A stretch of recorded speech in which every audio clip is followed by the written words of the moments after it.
Mes chers compatriotes, voler des milliards est un sport dans notre pays. Les voleurs arrosent simplement les chefs de réseau. Ils bénéficient alors d'une impunité et très souvent de promotions et décorations. C'est le cas au ministère de la fonction publique, du système intégré de gestion des ressources humaines et de la solde de l'État baptisé SIGIPES, un dispositif qui devait améliorer la gestion du personnel de l'État, supprimer les faux fonctionnaires et agents de l'État et surtout éviter le paiement de faux salaires et de fausses primes qui font perdre à l'État des milliards de francs chaque année en enrichissant des voleurs. Vous vous souvenez certainement de Lebou et son réseau qui touchait plus de 4 500 faux salaires empochant plus d'1 milliard de francs chaque année. Pour le SIGIPES 2, le Cameroun a débloqué près de 16 milliards pour acheter des ordinateurs et des logiciels. Cet argent a tout simplement été volé et rien, je dis bien rien, n'a été fait. Voici quelques repères. Le 10 mars 2011, le projet SIGIPES 2 est validé, montant 2 600 millions de francs CFA. L'Union européenne va supporter près d'1 800 millions de francs et le Cameroun environ 900 millions. Le marché doit être lancé en 2013, livré en octobre 2015, mis en production en décembre 2015 et mis en service en janvier 2016. Le 31 août 2012, le ministre de la fonction publique est désigné président et le ministre des Finances vice-président du projet. Le 26 mai 2013, on signe un marché de gré à gré avec l'entreprise CAC. Dans les marchés des fournitures, la loi dit qu'on paie 90% à la livraison provisoire et les autres 10% constituant la garantie payable à la réception définitive lorsqu'on s'est rassuré que tout fonctionne parfaitement. Mais ici, on décide qu'on paye 40% à la commande et 60% à la livraison. Le 25 juillet 2015, M. Ako Takem Chancel, à l'époque secrétaire permanent à la réforme administrative au MINFOPRA, est désigné président de l'instance de coordination technique du projet SIGIPES 2. Il est donc le commandant opérationnel de l'opération de banditisme. En 2015, alors qu'on doit livrer le SIGIPES, comme pour les stades, il n'y a rien. Mieux, le gang commence à créer de nouveaux marchés et des doublons. Le 16 avril 2015, on donne en gré à gré à ITG Store un marché de 1,8 milliard pour fournir du matériel et des logiciels. On met donc de côté les ordinateurs du Sénadi qui devaient être utilisés. Le 25 novembre 2015, Ako Takem demande de réceptionner le projet. Le 4 décembre 2015, M. Mylène Jérôme, DG de la société CAC, qui est le contractant, M. Alamine Ousmane Mé, le Minifi, qui est le bénéficiaire, M. Gwet Bimignem de la KON Fed et M. Claude Ferrer de la Commission européenne font curieusement une réception technique provisoire.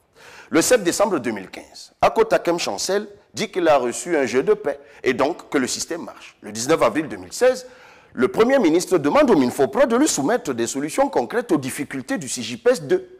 Rien, évidemment, on se fout de lui. Le 22 décembre 2016, il signe, le marché de gré à gré de plus de 7 milliards à la société SAP qu'on lui notifie le 16 janvier 2017. Mais curieusement, une tranche de 2 700 millions a déjà été programmée et payée en 2016 à cette société fantoche. Le 9 mars 2018, il demande le PM un rapport complet sur la mise en œuvre du SIGIPES 2 et rien.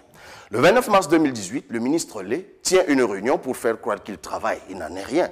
Le 4 mai 2018, le PM tape du poing sur la table et demande une évaluation du SIGIPES 2 qui a déjà consommé plus de 15 milliards.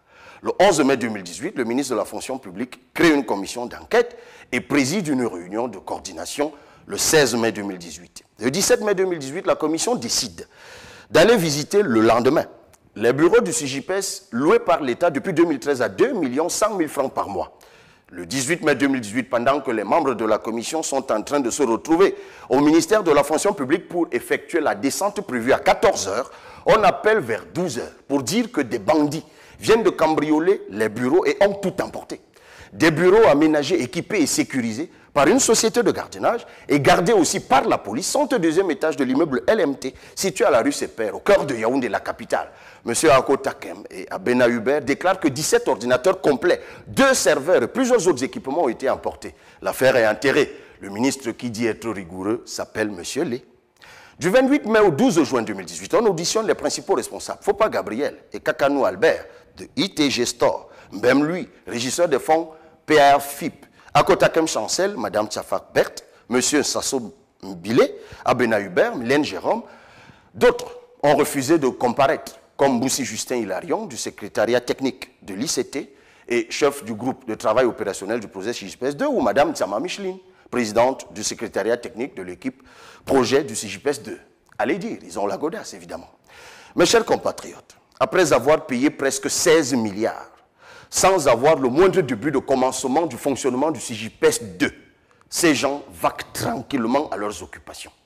M. Joseph Lé, contrairement à l'image d'homme intègre et rigoureux qu'il se donne dans les médias, a refusé de saisir le tribunal criminel spécial pour que les auteurs du détournement de près de 15 milliards de francs CFA soient jugés et condamnés. Mieux, Akota Kem a plutôt été promu en juin 2020 secrétaire général d'un ministère. La seule chose que le ministre Lé va demander et obtenir à la mafia ou de la mafia, c'est un nouveau budget pour financer un autre CJPS 2, le CJPS 2.2. Il peut donc lui aussi, comme le disait si bien le professeur Hubert Mononziana, faire du mapartisme. Bravo, monsieur le ministre. Vous avez les moyens, évidemment, d'acheter la presse. Continuez. Mais le tribunal de l'histoire vous jugera. Les Camerounais ne vont jamais l'oublier. Le jour du vote, ils vont sanctionner vos agissements.